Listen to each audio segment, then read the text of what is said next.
ఆ రోజు సాయంత్రం ఇంటికి తిరిగొస్తున్నాను ఉసూరంటూ. ఇంటి ముందు గుంపు. పెద్ద పెద్దగా ఇంటి ఓనర్ రోసయ్య అరుపులు వినిపిస్తున్నాయి. ఏం జరిగిందోనని ఆత్రంగా వెళ్ళాను. వీల్లేదు. ఇది సంసారాలుండే ఇల్లు. మీలాంటి వాళ్ళకి ఇల్లు అద్దెకిచ్చినందుకు నా పరువు బజారుకెక్కింది. మర్యాదగా తక్షణమే ఇల్లు ఖాళీ చేసి వెళ్ళండి. ఉన్నపళంగా పొమ్మంటే ఎక్కడికి పోతాను చెప్పండి. మేము ఏ పాపం ఎరుగం. నా మాట నమ్మండి. శ్యామలకి దుఃఖం తన్నుకొస్తోంది. కానీ 10 మంది ఎదుట బయటపడలేకపోతుంది. అడుగో వచ్చాడు కథానాయకుడు. అడగండి ఏం చెబుతాడో. ఎవరో అక్కసుగా అన్నారు.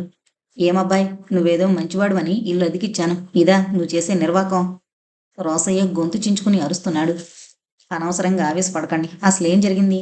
ఎంతో సౌమ్యంగా అడిగాను. ఆహా, నంగనాచి కబుర్లు. ఎవరిదో వెక్కిరింపు. ఇంకా ఏం జరగలయ్యా? ఆమెకు నీకు ఏంటి సంబంధం? చెడిపోయిందని లేవదీసుకునొచ్చి ఏమీ ఎరగని వాళ్ళ నటిస్తున్నావు. ఎగతాళిగా నవ్వుతున్నారు ఎవరో. నాకు ఆవేశం పొంగుతోంది. శ్యామల చెడిపోయిందా? ఎవరా మాట అనేది? వాళ్ళ నాలుక చీరేస్తాను. ప్రాణం తోడేస్తాను. తప్పు చేసినవాడు ఇంకా ఏం చెబుతాడు? అవును మరి. ఇది చూడు, పెద్ద పతివ్రతలా దీని నయ్యగరాలు ఇదిను. కాలం చెడిపోయింది. అందుకే అంటారు దొంగతనం ఇది దాగదంటారు. ఆపండి. ఎవరు మీరు? మమ్మల్ని తప్పు పట్టడానికి మీకేం అధికారం ఉంది? మాలో ఏం తప్పు చూసి ఇలా నిందిస్తున్నారు? బావుంది సంబడం. పిల్లి కళ్ళు మూసుకుని పాలు తాగేది ఎవరో చూడలేదనుకుంది. మీ భాగవతం ఎవరికి తెలింది? అదే అడుగుతున్నాను. మేము ఏం తప్పు చేశాం? ఏంటయ్యా నీ దబాయింపు? ఈ అమ్మాయిని నువ్వు లేవదీసుకురాలేదు? అబద్ధం. అంతా పచ్చి అబద్ధం. అయితే చెప్పు. ఆమెకు నీకు ఏంటి సంబంధం? ఈ సమాజం ప్రశ్నిస్తోంది, నిలదీస్తోంది. మీ ఇద్దరికీ ఉన్న సంబంధం ఏంటంటోంది. ఏం చెప్పాలి? స్నేహితులమనా? ప్రేమికులమనా? తోడబుట్టిన వాళ్ళమనా? నమ్ముతుందా? లేదు. ఎలా? తను జవాబు చెప్పకపోతే ఈ సమాజం పొడిచి పొడిచి చంపుతుంది. తరిమి తరిమి కొడుతుంది. ఎలా చెప్పాలి? ఏం చెబితే ఈ మనుషులు తృప్తి పడతారు? ఆలోచించుకున్నాను, నిశ్చయించుకున్నాను. ఈమె నా భార్య. ఇప్పుడైనా తెలిసిందా? ఆమె చేయి పట్టుకుని అన్నాను. ఆమె కనిపిస్తోంది చిన్నగా. అందరి ముఖాలు తెల్లబోయాయి. వెంటనే కొన్ని ముఖాలు నవ్వు పులుముకున్నాయి. భార్య అని బొంకగానే సరిపోయిందా? మెడలో తాళిబొట్టేది? కాళ్లకు మెట్టిలేవి? చోద్యం చెబుతున్నావు. అవన్నీ మీకు అనవసరం. మేము ప్రేమికులం, పెళ్లి చేసుకుంటాం. చూడబ్బాయ్, మీరెలా పోతే నాకెందుకు గాని ముందు నా ఇల్లు ఖాళీ చేసేయండి. అదే 10,000. మేమిక్కడ శాశ్వతంగా ఉండిపోవడానికి రాలేదు. 2 రోజుల్లో వేరే ఇల్లు చూసుకుని పోతాం. తమరిక దయచేయచ్చు. శ్యామల చేబుచ్చుకుని లోనికి తీసుకెళ్లి గడాలన తలుపు మూసేశాను. మనసంతా పచ్చి పుండులా చేదు తిన్నట్లయిపోయింది. బయట ఏవో గుసగుసలు, నవ్వులు. వెధవలోకం, వెధవ మనుషులు. ఇద్దరు ఆడామగ కలిసుంటే చాలు ఎన్నో అనుమానాలు, ఎన్నో అల్లికలు. ఛీ, ఎంత అసహ్యం! ఎంత మామూలుగా బ్రతకాలనుకున్నా క్షణక్షణం దుఃఖమే మిగులుతుంది. అడుగడుక్కి అవమానాలే ఎదురవుతున్నాయి.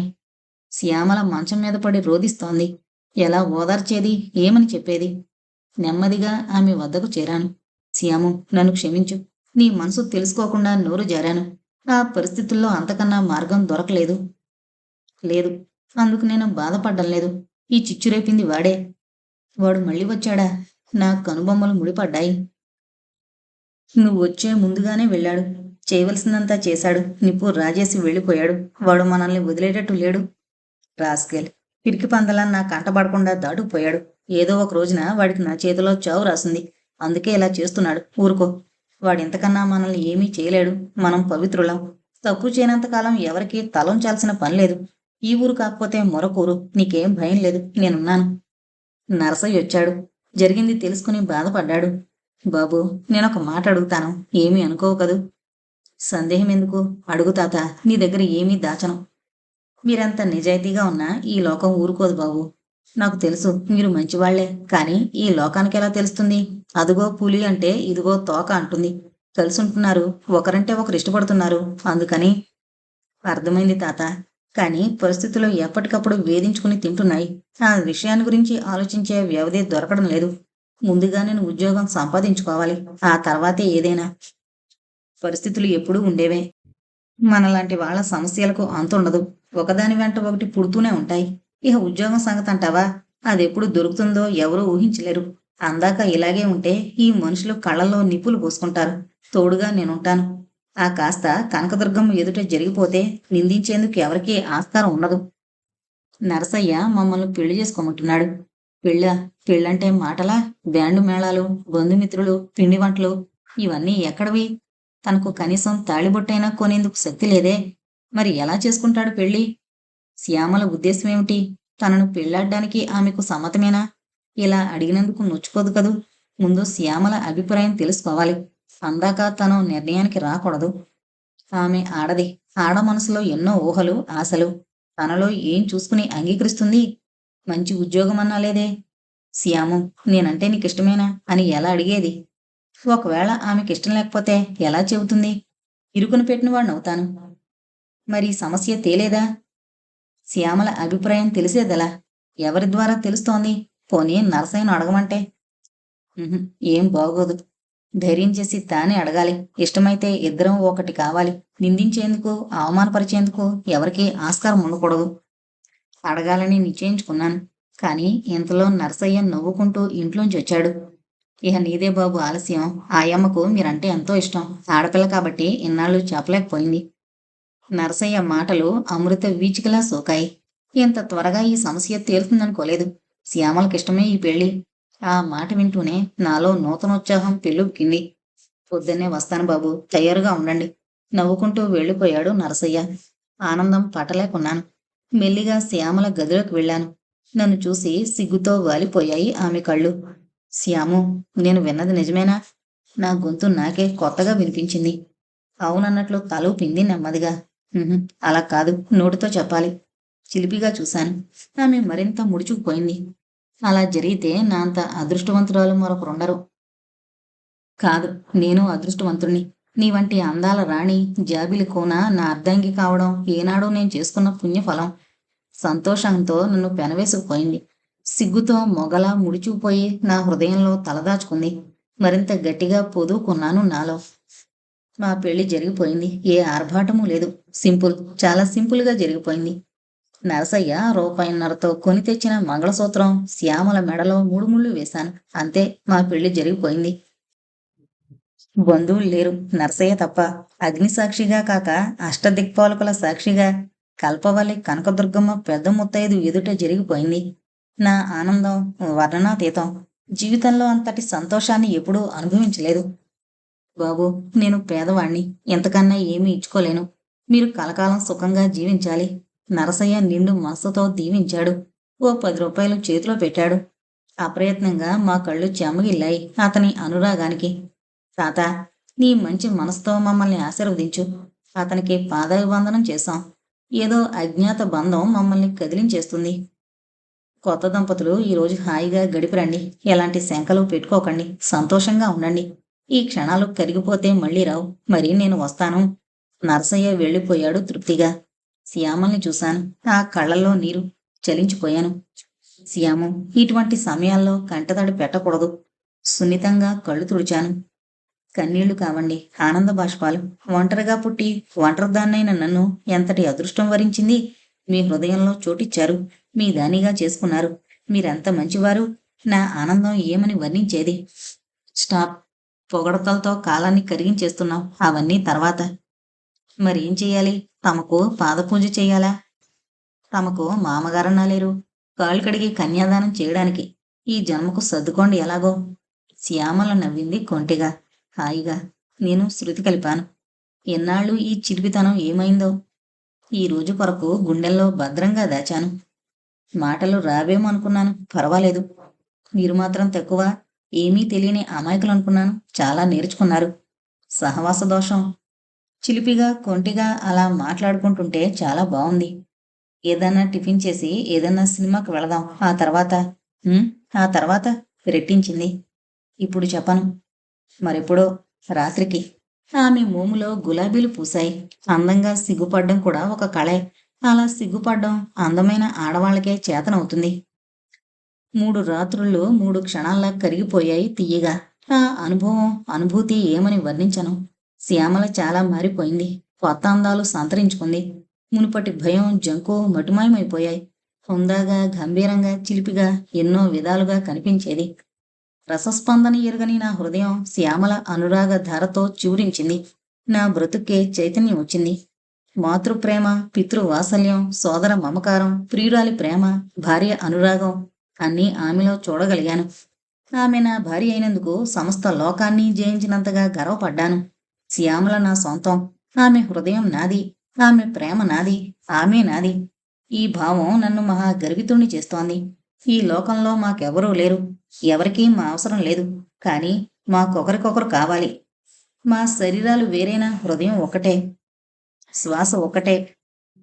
ఏ పరిస్థితుల్లోనూ ఒకరికొకరం దూరం కాకూడదని, కష్టాల్లోనూ సుఖంలోనూ కడదాకా భాగస్థులుగా ఉంటామని ఎన్నో భాషలు, మరెన్నో నిర్ణయాలు చేసుకున్నాం. మా గుండెలు తేలిక పడ్డాయి. వెలుగు వెంట చీకటి, చీకటి వెంట వెలుగు పక్కపక్కనే ఉంటాయి. దుఃఖం, సంతోషం తోబుట్టువులు. ఒకదాని వెంట ఒకటి. శ్యామల్ని చేపట్టిన తర్వాత నా చక్రం తిరిగిపోయింది. అదృష్ట దేవత వరించింది. నాకు ఉద్యోగం దొరికింది. 400. ఈ జన్మకిక ఉద్యోగ ప్రాప్తం లేదనుకున్నాను. కానీ దొరికింది. శ్యామల అదృష్టం నాకు అంటుకుంది. నా మనసు గాలిలో తేలిపోతోంది. శ్యామల్ని 2 చేతులతో ఎత్తుకుని గిరగిరా తిప్పేశాను. ముద్దుల వర్షం కురిపించాను. నా అనురాగంతో తడిపేశాను. ఉక్కిరిబిక్కిరి చేశాను. ఈ విషయం వింటూనే నిజంగా అంటూ శ్యామల తన్మయత్వంగా నా ముఖాన్ని దోసుల్లోకి తీసుకుని ముద్దాడింది పసిపాపలా. హృదయానికి హత్తుకుంది ప్రేమగా, ఆర్తిగా. నా జీవితంలో కొత్త అధ్యాయం ప్రారంభమైంది. సౌకర్యవంతమైన ఇల్లు, అనుకూలవతైన భార్య, 400 ఉద్యోగం. ఓ, ఆ క్షణాలు ఎంతటి విలువైనవో మాటల్లో చెప్పలేను. కష్టాల్ని దూరంగా నెట్టేశాం. కన్నీళ్లను మరిచిపోయాం. అన్నీ నవ్వులే, పువ్వుల్లా. అంతటా ఆనందమే చిందులు వేస్తోంది. మా ముఖాలు వెలిగిపోతున్నాయి. ఇలాంటి సుఖప్రదమైన జీవితాన్ని అనుభవిస్తానని కలలో కూడా ఊహించలేదు. గత జీవితాన్ని, ఆ స్మృతులను తలచుకోవాలంటే భయంగానూ భయంకరంగానూ ఉండేది. నేను శ్యామలను సుఖపెట్టగలుగుతున్నాను. తొలి నెల జీతం అందగానే అందమైన రింగులు తెచ్చాను. అడకపోయినా అన్నీ తెచ్చిస్తున్నాను శక్తి మేరకు. ప్రతిదినం ఏదో చోటికి తీసుకెళ్లేవాణ్ణి. నా కాళ్ల మీద నేను నిలబడుతున్నా ఈ ఆనందాన్ని ఎవరూ చెరిపేయలేరు. 6 నెలలు ఆనందంగా గడిచిపోయాయి. ఆనందమయమైన మా జీవితాల్లోకి మరలా మంజీరు ప్రవేశించాడు. నక్షత్రకుళ్ళ మా వెంట పడుతూనే ఉన్నాడు. అయినా ఈసారి భయపడదలుచుకోలేదు. తగిన శాస్తి చెయ్యాలనుకున్నాను. నేరుగా ఆఫీస్కొచ్చాడు ధనుంజయని వెంట పెట్టుకుని. ధనుంజయ ఆ ఊర్లో ఉన్న ధనవంతుల్లో ఒకడు. అడ్డమైన గడ్డి కలిచి మొత్తానికి లక్ష్మీపుత్రుడయ్యాడు. మంచి పొలుకుబడి కొనుక్కోగలిగాడు. సారీ బ్రదర్, మీ మ్యారేజ్ జరిగిందట, సమయానికి రాలేకపోయాను. కాంగ్రాట్స్. ఆ పశువు నన్ను అభినందిస్తున్నాడు. అసలు మళ్ళా ఎందుకొచ్చినట్లు? ఏం పని వీడికి? వచ్చిన పనేంటో చెప్పండి, చిరాగ్గా ప్రశ్నించాను. మీ పట్ల చాలా కర్కశంగా ప్రవర్తించాను. నన్ను క్షమించండి. నేను చాలా మారిపోయాను. వీడిలో మార్పా? దేనికి నాటకం? ఇది ఆఫీసు. ఏ పని మీద వచ్చారో చెప్పండి, కఠినంగా అన్నాను. ధనుంజయ్ కల్పించుకున్నాడు. మీతో పర్సనల్గా మాట్లాడాలి. ఒకసారి ఇలా వస్తారా? ఏంటి వీళ్ళు నాతో మాట్లాడేది? తనను దెబ్బతీయడానికి ఏదన్నా వల పన్నుతున్నారా? వెళ్ళాలా వద్దా? వెళ్ళకపోతే ఆఫీసులో అల్లరి, న్యూసెన్సు. తేల్చుకోవాలి వీళ్ళ వ్యవహారం ఏంటో. బయటకు నడిచాను. చెట్ల కింద నిల్చున్నాం. ధనుంజయ్ చటుక్కున జేబులోంచి నోట్ల కట్టను తీసి అటు ఇటు చూసి నవ్వుతూ నా జేబులో కుక్కాడు. నేను బెత్తరపోయాను. ఏంటిది? ఎంత డబ్బు నాకెందుకిస్తున్నారు? కోపంగా నోట్ల కట్టను బయటకు తీశాను. ఉంచుకో బ్రదర్, అది నీకే. ధనుంజయ్ గారు నీకు కానుగ్గా ఇస్తున్నారు. వారి పని పూర్తి చేస్తే ఇంకా ఇస్తారు. మంజీరు లౌక్యంగా నవ్వుతున్నాడు. అర్థమైంది నాకు. క్రోధంతో కళ్ళు ఎర్రబారాయి. వాళ్ల పనులు జరిపించుకునేందుకు నాకు లంచం, అదే కానుక. అవినీతి పని చేయడానికి ఎరా? అంతే, మరేం మాట్లాడలేదు. విసిరి వాళ్ల ముఖం మీద కొట్టి చకచకా లోనుకొచ్చేశాను. వెధవలు. వీళ్లలా అడ్డమైన గడ్డి తింటాననుకున్నారేమో. నా సంగతి ఇంకా తెలీదేమో ఈడియట్స్. ముందు ఆ మంజీరుగాడి ప్రాణం తీయాలి. అప్పుడు గాని తనకు శాంతి లభించదు. డబ్బు ఎరచూపి తనను లోబరుచుకోవాలని చూస్తున్నారు డర్టీ రోగ్స్. సాయంత్రం మళ్ళీ వచ్చాడు ఒక్కడే. నేను కన్నెత్తైనా చూడలేదు. కుర్చీలాక్కుని ఎదురుగా కూర్చున్నాడు నవ్వుతూ. నా రక్తం మరిగిపోతోంది. అదే బయట తారసిల్లినట్లయితే పేక నులిమేవాణ్ణి. నువ్వొత్త పిచ్చివాడు పోయి చేతికందిన అదృష్టాన్ని నేలపాలు చేసుకుంటారా ఎవరైనా? నా మాట విను. ధనుంజయ గారి పని చేసి పెట్టావంటే నీ పంట పండినట్లే. ఉపన్యాసం మొదలుపెట్టాడు. మౌనంగా ఉంటే ఇంకా పేలుతూనే ఉంటాడు. అందరూ మా వైపే చూస్తున్నారు. ఈ మాటలు వింటే వాళ్ళు ఏమనుకుంటారు? తనను గురించి అవినీతిపరుడు అనుకోరు? ఎలా వీణ్ణి వదిలించుకునేది? బ్రదర్, నువ్వు అనవసరంగా భయపడిపోతున్నావు. ఈ రోజుల్లో అదేమంత పెద్ద నేరం కాదు. అందరూ చేస్తున్న పనే. ఏమంటావు? నోరు ముయ్యమంటాను. ఇంకెప్పుడు ఇలాంటి బుద్ధి తక్కువ వ్యవహారాలు మోసుకురాకు. వెళ్ళు ముందిక్కడి నుంచి. నీలా పశువుని కాలేదింకా. మర్యాదగా వెళ్ళిపో. లేకుంటే పోలీసులు పిలుస్తాను. జాగ్రత్త. తన మాట వినలేదని కారాలు, మిరియాలు నూరుతూ ఏదేదో చేస్తానంటూ సణుక్కుంటూ వెళ్ళిపోయాడు. రాస్కెల్ నన్ను గురించి ఏమనుకుంటున్నాడు? డబ్బు సంపాదించడమే ప్రధానమైతే ఈ పాటికి ఎన్నో అడ్డదారులు తొక్కేవాణ్ణి. పొస్తులుండి ప్రాణాలన్నా విడుస్తాను గాని అలాంటి నీచపు పనులకు ఎన్నడూ పాల్పడను. ఏదో సుఖంగా బ్రతుకుతున్నామనుకుంటే శనిలా మళ్ళీ దాపురించాడు. అసలు వీడికి మరో పని లేదా? మమ్మల్ని వేధిస్తూ వెంటపడ్డం తప్ప. ఈ సంగతి శ్యామలకు తెలియపరచలేదు, బాధపడుతుందని. చూస్తా ఎన్నాళ్ళిలా వెంటపడతాడో. వాడి పాపం పండాలి. అంతవరకు తనేం చేయలేడు. నాకు ఉద్యోగం పోయిందని విని నెత్తిన పిడుగు పడినట్లు ఎదిరిపోయాను. ఏంటి నా నేరం? రాజు తలచుకుంటే దెబ్బలకు కొదవా? అయితే మాత్రం నాలో ఏం తప్పు చూసి ఉద్యోగం తీసేశారు? అదే మాట మేనేజర్ని అడిగాను. నా వైపు జాలిగా చూశారాయన. బాబు, నువ్వు కుర్రాడివి. ఒక మనిషిని ఉద్యోగంలోంచి తీసేయడానికి తగిన కారణాలే అవసరం లేదు. ఇది ప్రైవేట్ కంపెనీ. తీసేయాలనుకున్నప్పుడు కారణాలు ఎన్నో పుట్టించొచ్చు. ఇది యాజమాన్యం వారి ఆర్డర్. ఇందులో నేను నీకు ఏమీ సహాయం చేయలేను. చాలా అన్యాయం సార్. హఠాత్తుగా ఏ నేరం చేయకపోయినా ఉద్యోగం తీసేస్తే నా గతేమిటి? సారీ బ్రదర్, నేనేమీ చేయలేను. నీకు రావాల్సిన డబ్బు తీసుకుని వెళ్ళిపో. అవును, మీరు మాత్రం ఏం చేయగలరు? ఏవో కారణాలు పుకార్లు పుట్టించారు. నన్ను ఉద్యోగంలోంచి తొలగించారు. తర్వాత తెలిసింది దీనికి అంతా కారణం వాళ్లేనని. పగ తీర్చుకున్నారు. నా మనసు మీద దెబ్బతీశారు. నాకు ఉద్యోగం పోయింది. అయిపోయింది. రంగుల స్వప్నం చెదిరిపోయింది. ముడిసినన్నాళ్ళు పట్టలేదు, ముగిసిపోయింది. ఆ అంకానికి తెరపడిపోయింది. ఈ మనుషులు ఎంతకైనా తెగించారు. స్వర్గంలోంచి ఒక్కసారిగా నరకంలోకి పడ్డట్టయింది. మళ్ళీ మామూలే. కష్టాలు, కన్నీళ్లు, ఆకలి, దిగుళ్ళు. మానవ జీవితంలో చీకటి వెలుగులు, కష్టసుఖాలు సహజమే. అందుకు బాధపడడం లేదు. ఏ తప్పు లేకుండానే శిక్ష అనుభవించాల్సి వచ్చినందుకు మనసు ఆక్రోశిస్తోంది. తప్పు చేసే వాళ్లను పట్టుకుని శిక్షించలేకపోతున్నారు.